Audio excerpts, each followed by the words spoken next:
Selamat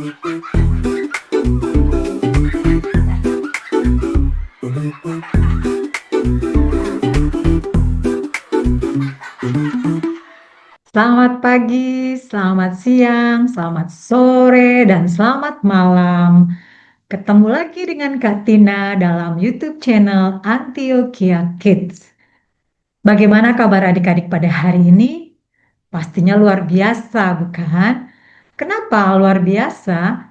Karena kita sudah dikasihi oleh Tuhan, sudah diberkati oleh Tuhan, kita dikasih nafas kehidupan, sehingga kita bisa ketemu lagi melalui YouTube channel Antioquia Kids. Kita bisa bertemu lagi, kita bisa mendengarkan firman Tuhan bersama-sama lagi pada hari ini. Nah, adik-adik, tidak terasa kita sudah memasuki bulan Desember. Ada apa ya di bulan Desember? Selain bulan Desember adalah bulan terakhir di tahun ini, di bulan Desember kita merayakan kelahiran Tuhan Yesus. Suatu kabar sukacita di mana Yesus sudah lahir ke dalam dunia untuk menyelamatkan kita orang-orang yang berdosa. Nah, adik-adik, hari ini Katina mau menyampaikan firman Tuhan. Apa sih yang terjadi sebelum kelahiran Tuhan Yesus? Kita mendengar firman Tuhan sama-sama ya. Kita mau renungkan firman Tuhan. Kita mau belajar firman Tuhan bersama-sama pada hari ini. Ya, firman Tuhan diambil dari Lukas pasal 1 ayat 26 sampai 38. Judulnya taat dan percaya saja. Ya. Judul firman Tuhan hari ini taat dan percaya saja diambil dalam Lukas pasal 1 ayat 26 sampai 38. Nanti adik-adik bisa baca ya ayat-ayat ini setelah YouTube ini selesai. Nah, nubuatan bahwa Sang Immanuel atau Juru Selamat akan dilahirkan dari seorang perempuan muda yang terdapat di dalam Yesaya pasal 7 ayat 14 digenapi melalui Maria. Ya, perempuan muda ini bernama Maria. Adik-adik bisa baca nanti di dalam Lukas pasal 1 ayat 30 ayat 27 ya, ayat 27. Ya. Jadi nubuatan bahwa kelahiran Sang Juru Selamat yaitu Yesus Kristus melalui seorang perempuan muda digenapi di dalam Lukas pasal 1 ayat 27. Digenapi melalui seorang perempuan muda yang bernama Maria. Ya, kita mendengarin ya. Ada apa sih, Kak? Pada suatu hari, malaikat Gabriel pergi ke sebuah kota di Galilea yang bernama Nazaret untuk menjumpai perempuan muda yang tadi. Perempuan muda ini bernama Maria. Ya, jadi Allah mengutus malaikat Gabriel pergi ke kota Nazaret yang ada di Galilea untuk menjumpai Maria, seorang perempuan yang sederhana, perempuan yang polos, dan perempuan yang taat pada perintah Tuhan atau taat pada firman Tuhan. Ya, adik-adik, ya, taat pada perintah Tuhan atau firman Tuhan. Ya. Nah, apa yang terjadi adik-adik? Pada saat malaikat Gabriel datang, ya, pada saat itu kan Maria lagi sendiri di rumah ini, nggak ada orang. Tiba-tiba malaikat Gabriel datang. Apa yang terjadi kalau misalnya adik-adik sendiri di rumah, tiba-tiba ada orang datang, malaikat datang, apa yang terjadi? Adik lihat lihat lihat tuh mukanya Maria. Dia terkejut. Eh, ada apa ini? Siapa ini yang datang? Ya, Maria kaget, Maria terkejut. Dia terkejut. Aduh, siapa ini yang datang? Ya, Maria kaget dan terkejut. Tetapi malaikat Tuhan, malaikat Gabriel, dia berkata, "Jangan takut." Ya, karena malaikat tahu apa yang akan dia sampaikan kepada Maria itu akan mengagetkan dia. akan membuat dia kaget. Nggak mungkin, sangat berat berita yang akan disampaikan malaikat itu kepada Maria. Nah, kemudian malaikat itu telah mengatakan, "Jangan takut, hai Maria, sebab engkau beroleh kasih karunia di hadapan Allah." Ya. Kemudian malaikat Tuhan mengatakan, memberitahukan ya, malaikat memberitahukan kepada Maria rancangan besar Allah melalui dirinya, di mana ia, yaitu Maria, akan mengandung dan melahirkan Yesus, Sang Juru Selamat, yang disebut Anak Allah yang Maha Tinggi, dan kerajaannya tidak akan berkesudahan. Adik-adik bisa baca di dalam ayat 31 sampai 33. Ya, sesungguhnya engkau akan mengandung dan akan melahirkan seorang anak laki-laki, dan hendaklah engkau menamai dia Yesus. Ia akan menjadi besar dan akan disebut Anak Allah yang Maha Tinggi, dan Tuhan Allah akan mengaruniakan kepadanya tahta Daud, bapa leluhurnya, dan ia akan menjadi raja atas kaum keturunan Yakub sampai selama-lamanya, dan kerajaannya tidak akan berkesudahan. Ya, mendengar kabar itu Maria jadi bingung. Kenapa bingung ya? Dia bingung. Dia belum bersuami, belum punya suami, terus akan mengandung, akan hamil. Kalau dia mengandung dan hamil, orang-orang akan mengatakan, dia dicap nih, kamu itu orang yang tidak baik karena kamu mengandung sebelum menikah.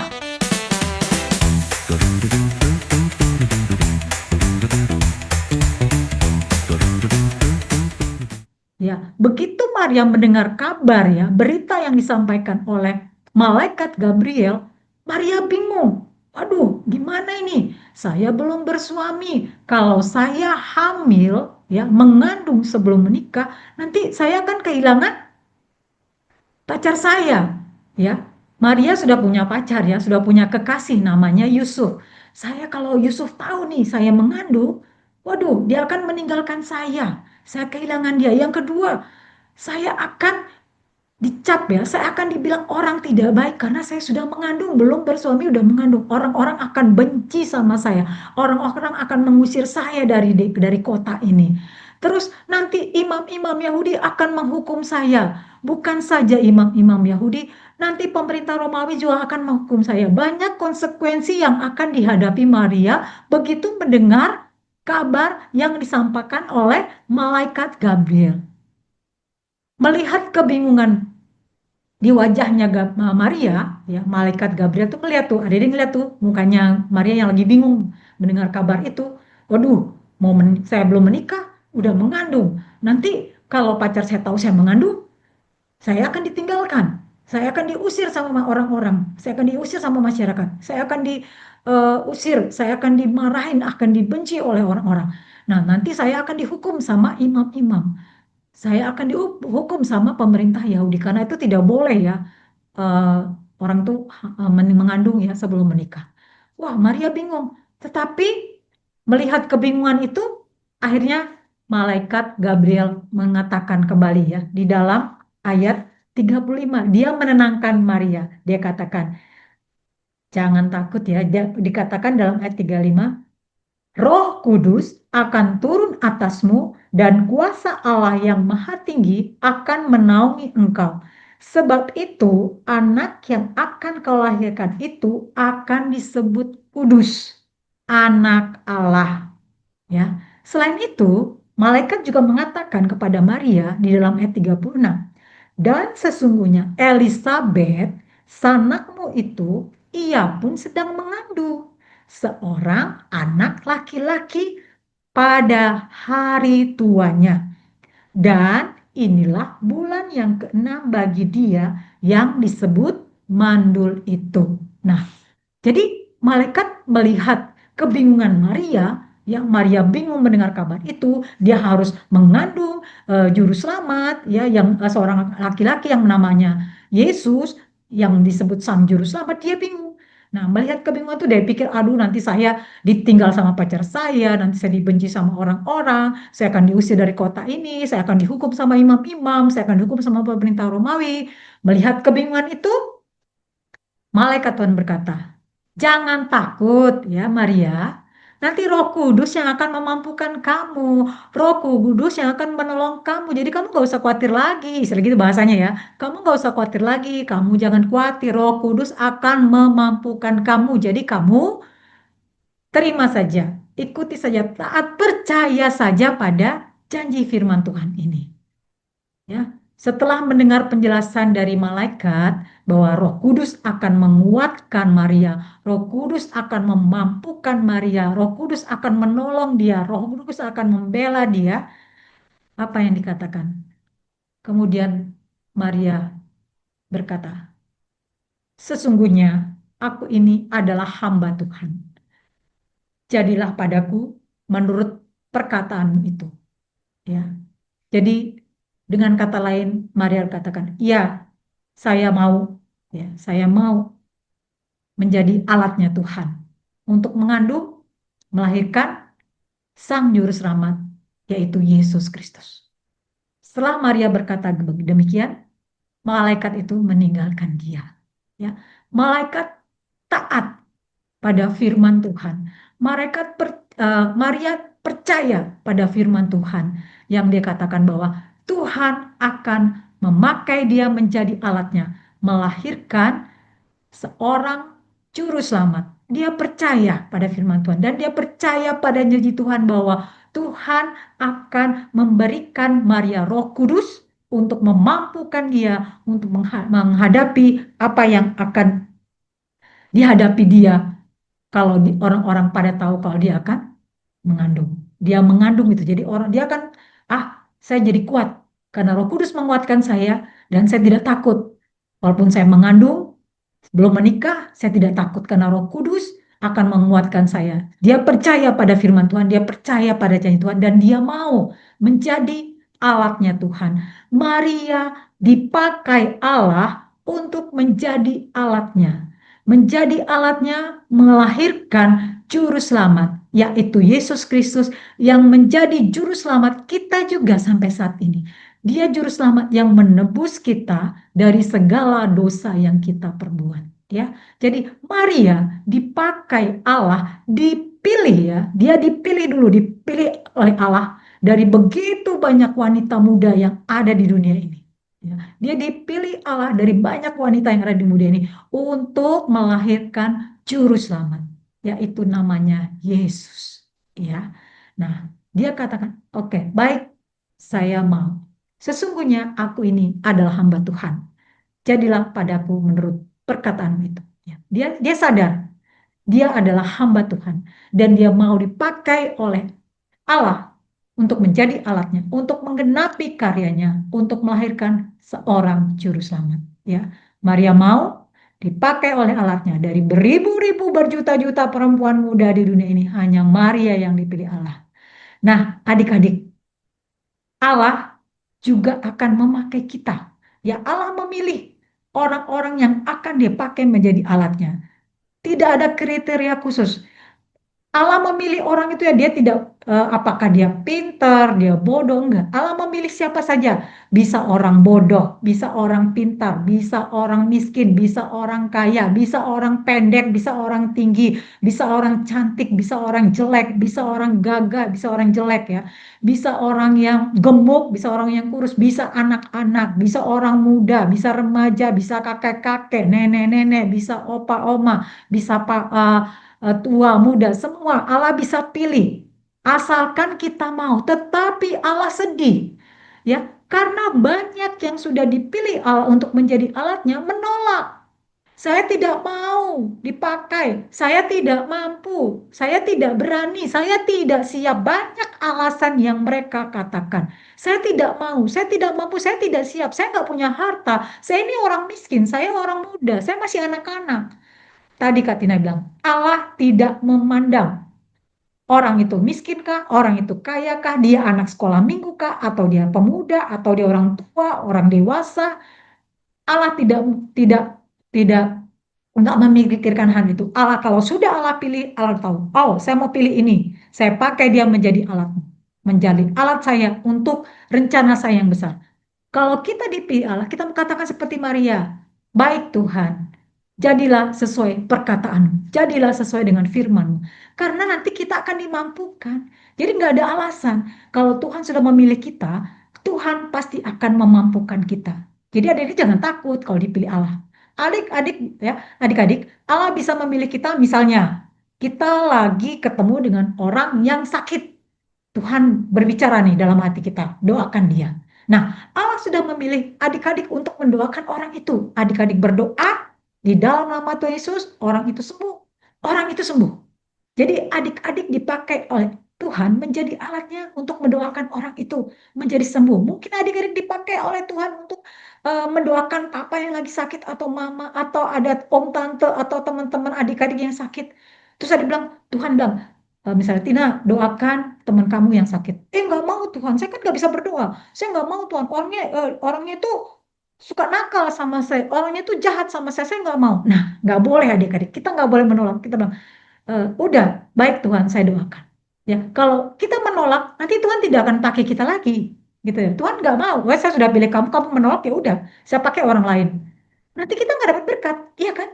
Kalau Tuhan kita dipilih Tuhan, saya mau pak, oke Tuhan, saya mau dipakai oleh Tuhan menjadi alat. Udah, percaya Tuhan akan memampukan kita seperti Maria. Roh Kudus memampukan dia. Nanti Roh Kudus juga akan memampukan kita.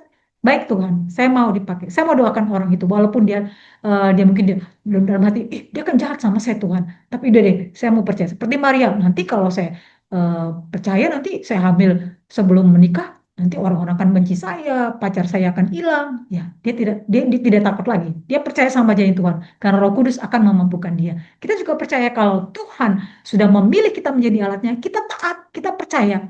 Pasti Tuhan akan menggenapi janjinya. Ya, kalau dia bilang tidak, kamu doakan orang itu. Ya, udah baik Tuhan, saya doakan. Doakan janji Tuhan terjadi, orang itu sembuh. Ya, nama Tuhan dimuliakan. Nanti, kamu doakan saya ya. Saya sembuh. Terima kasih ya. Kamu doakan saya. Tuhan kamu siapa? Tuhan Yesus. Kita bisa bersaksi bahwa Tuhan Yesus yang menyembuhkan dia. Tuhan Yesus punya mujizat pada dia. Nah, itu ya firman Tuhan hari ini. Adik-adik, dari firman Tuhan ini kita mau belajar. Satu, Tuhan mempunyai rencana yang indah dalam kehidupan kita. Rencananya itu pasti baik. Tidak ada rencana jahat dalam kehidupan kita ya. Tuhan mempunyai rencana yang indah, yang baik dalam kehidupan kita. Seperti rencana Tuhan dalam kehidupan Maria, Maria dipakai menjadi alatnya untuk melahirkan Sang Juru Selamat, ya, penebus dosa kita. Tuhan juga mempunyai rencana yang indah dalam kehidupan kita. Asal kita mau, ya, jangan tolak. Seperti tadi contohnya, nggak mau Tuhan. Nanti kalau Tuhan sudah pilih terus kita nolak, banyak alasan. Tuhan akan pakai orang lain untuk menjadi alatnya. Ya, kita nggak dipakai, kita nggak diberkati kehidupan kita. Tapi kalau kita mau, ya Tuhan saya mau dipakai menjadi alat. Tuhan akan memberkati kehidupan kita. Mau kan? Maria mau. Tuhan punya rencana yang indah dalam kehidupan Maria. Dan Maria mau. Ya Tuhan, saya mau. Kita juga mau seperti Maria. Baik Tuhan, saya mau masuk dalam rencana Tuhan yang indah. Saya mau dipakai menjadi alat Tuhan untuk rencana Tuhan yang indah. Untuk karya Tuhan yang besar di dalam dunia, di dalam hidup saya. Untuk menyelamatkan orang-orang yang belum percaya pada Tuhan Yesus. Yang kedua, percaya pada Tuhan Yesus. Kita percaya saja. Nggak usah pikir apa yang akan terjadi begini, begini, begini. Percaya saja. Karena kalau Tuhan sudah berjanji, dia pasti akan menggenapi janjinya. Janjinya itu akan terjadi. Karena di dalam firman Tuhan dikatakan, bagi Allah tidak ada yang mustahil. Mungkin kita pikir, nggak mungkin lah Tuhan bisa buat begini, nggak mungkin lah, manusia aja nggak mungkin, dia kan pintar gimana, nggak mungkin lah, nggak mungkin. Tidak ada kata tidak mungkin bagi Tuhan. Adik-adik ya, tidak ada kata tidak mungkin bagi Tuhan, semua mungkin bagi Tuhan. Karena bagi Tuhan tidak ada yang mustahil. Ya, kalau Tuhan sudah berjanji, dia pasti akan menepati janjinya. Ya, seperti yang dialami Maria. Dia berjanji akan memberikan kekuatan, memberikan Roh Kudus dalam hidup Maria untuk menghadapi semua konsekuensi, ya, kehilangan pacar atau dimarah, dibenci sama orang-orang atau dihukum. Dia percaya itu akan dilalukan oleh Tuhan. Karena Roh Kudus yang menolong dia. Tuhan memberikan Roh Kudus dalam kehidupan Maria untuk menghadapi semua itu dan hal itu tidak terjadi. Dan yang ketiga kita mau belajar taat. Taat atau patuh, ya, patuh, taat atau patuh. Contohnya misalnya Tina, boleh tolong ambilkan pulpen. Kak Tina ambilin pulpen. Itu namanya taat atau patuh. Tina, boleh tolong ambilin penggaris. Ya, Kak Tina ngambil penggaris. Nah, misalnya Tina, tolong ambilkan buku. Terus Kak Tina bawa pulpen. Itu taat nggak? Itu patuh nggak? Enggak, itu namanya melawan. Dan itu Tuhan tidak suka. Tuhan tidak suka melawan. Jadi kalau misalnya disuruh ambil pulpen, ya kita ambil pulpen. Disuruh ngambil makan, kita ambil makan. Disuruh ambil minum, kita ambil minum. Itu namanya taat atau patuh. Ya, kita mau belajar adik-adik. Walaupun adik-adik masih kecil, Kakak Tina juga masih belajar untuk taat dan patuh. Kita mau belajar taat atau patuh pada firman Tuhan. Karena kita percaya tadi ya, kita percaya saja ya, kalau Tuhan berjanji, Dia pasti akan menepati janji itu. Karena tidak ada yang mustahil bagi Tuhan. Dia bisa mengerjakan apa saja yang tidak mungkin bagi manusia menjadi mungkin bagi Tuhan. Ya, adik-adik, demikian firman Tuhan pada hari ini. Semoga firman Tuhan ini boleh menguatkan adik-adik, boleh menjadi pelajaran dalam kehidupan adik-adik. Kita mau dipakai oleh Allah untuk menjadi alatnya. Katakan, iya Tuhan, saya mau dipakai menjadi alatmu. Karena saya tahu Tuhan akan memampukan saya, memberikan secara kudus untuk masuk di dalam rencana Allah. Demikian firman Tuhan hari ini. Ada ayat hafalannya adik-adik di dalam Lukas 1 ayat 37. Sebab bagi Allah tidak ada yang mustahil. Ini mengingatkan adik-adik untuk firman Tuhan yang dibawa. Kita mau dipakai oleh Allah menjadi alatnya. Kita percaya janji Tuhan karena tidak ada yang mustahil bagi Allah. Amin. Itu firman Tuhan. Pegang firman Tuhan ini. Jadi adik-adik perkatakan firman Tuhan ini setiap hari. Bagi Allah tidak ada yang mustahil. Bagi Allah tidak ada yang mustahil. Mungkin ada yang bilang, ih kamu sakit nanti gini. Tidak ada yang mustahil bagi Allah. Tuhan bisa menyembuhkan. Tuhan bisa memberikan saya kepintaran. Tuhan bisa memberikan saya kesehatan. Tidak ada yang mustahil. Tuhan bisa memberikan saya berkat. Tidak ada yang mustahil bagi Allah. Asal kita taat dan percaya saja pada janji-janji firman Tuhan. Taat dan percaya saja pada janji-janji firman Tuhan. Dan tidak ada yang mustahil bisa terjadi dalam kehidupan kita. Karena bagi Allah tidak ada yang mustahil. Allah punya rencana dalam kehidupan kita. Rencana yang indah. Dan kita mau taat dan percaya saja pada janji-janji Tuhan itu. Dan janji-janji Tuhan itu akan terjadi di dalam kehidupan kita.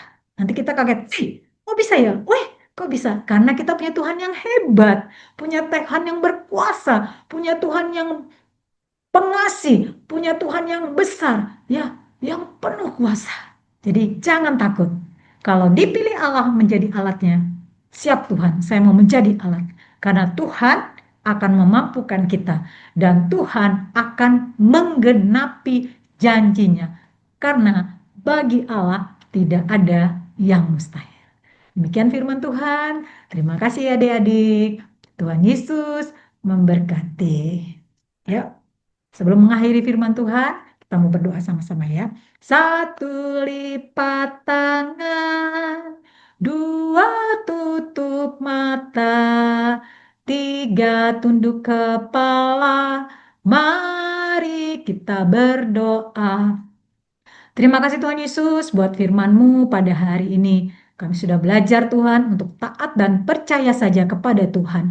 Pada firman-Mu, pada janji-janji-Mu. Karena kami percaya kalau kami taat dan percaya padamu dan mau dipakai menjadi alat-Mu untuk hormat kemuliaan nama-Mu, janji Tuhan akan terjadi dalam kehidupan kami. Ajar kami Tuhan untuk tetap taat dan percaya saja pada firman-Mu. Dan kami tahu Tuhan punya rencana yang indah dalam kehidupan kami. Tuhan mau pakai kami menjadi alat-Mu untuk kebesaran nama-Mu, untuk mempermuliakan nama-Mu, untuk kebesaran kerajaan. Terima kasih Bapak, terima kasih. Tanamkan firman-Mu dalam hati kami, berikan kami kekuatan untuk melakukannya, dan kami, biarlah Tuhan Roh Kudus memampukan kami, seperti firman mengatakan bahwa Roh Kudus akan memampukan kami. Seperti Engkau juga memampukan Maria menghadapi segala sesuatu yang terjadi Tuhan, karena kehamilannya untuk melahirkan juru selamat. Tuhan juga akan memampukan kami menghadapi semuanya kalau kami menjadi alat-Mu yang dipakai untuk kemuliaan bagi nama-Mu. Terima kasih Bapak, terima kasih. Di dalam nama Tuhan Yesus Kristus, kami terima firman-Mu. Haleluya, amin. Terima kasih adik-adik. Sampai ketemu lagi dalam YouTube channel Antioquia Kids selanjutnya. Tuhan Yesus memberkati. Dadah.